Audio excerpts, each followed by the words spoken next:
আজকে বক্তব্য অত্যন্ত সংক্ষিপ্ত। পূর্ববর্তী বক্তাদের বক্তব্য আপনারা শুনেছেন।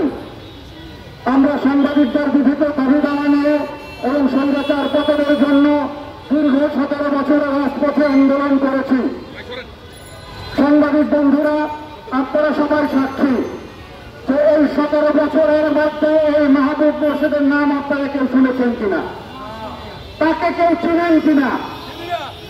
5ই আগস্ট বিপ্লবের পরে দীর্ঘ 17 বছর আন্দোলনের পরে আমরা 5ই আগস্ট বিপ্লবের মধ্য দিয়ে যখন ফ্যাসিবাদী সরকার পালিয়ে যায়, তারপরে এই মাহবুব মোর্শেদ রাষ্ট্রীয় সংবাদ সংস্থায় আবির্ভূত হন।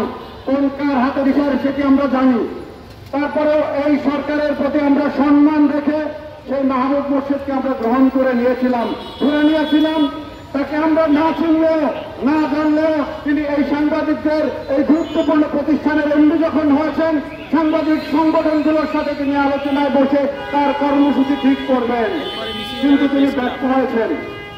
আজকে আমরা এখানে মাহবুব মোর্শেদ আপনার পদত্যাগের দাবি আপনার কাছে করতে আসিনি, আমরা আজকে সরকারকে জানিয়ে দিতে এসেছি যে এই মাহবুব মোর্শেদকে এখন নির্দেশ দিলে এই দরজা ভেঙে তাকে আপনার ওই দোকানা থেকে নামিয়ে রাস্তায় নিয়ে আসার ক্ষমতা তো ঢাকা সাংবাদিক ইউনিয়নের আছে। আমরা সেই পথে যেতে চাইনি, কারণ এই উপদেষ্টা পরিষদের প্রতি আমরা সম্মান দেখিয়েছি। আজকে 17 বছর থেকে আমরা চিনি না, সাংবাদিকদের কোন আন্দোলনের সাথে চিনি নাই। সাংবাদিকরা যাকে চিনেন না তিনি বিএসএফ এর এমডি হয়েছেন। এরপরে আপনি ঢাকা সাংবাদিক ইউনিয়নকে দেখে একটু চ্যালেঞ্জ করেন। আপনার উদ্ধত্ত দেখে আমরা আজকে বিস্মিত হই। মাহবুব মোর্শেদ আপনি ঠিক পান নাই তো?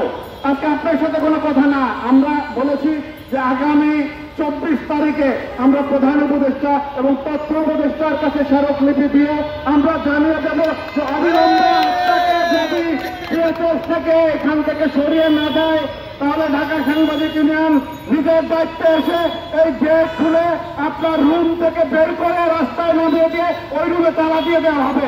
এই ঘোষণা দিয়ে দিলাম আমি এখান থেকে।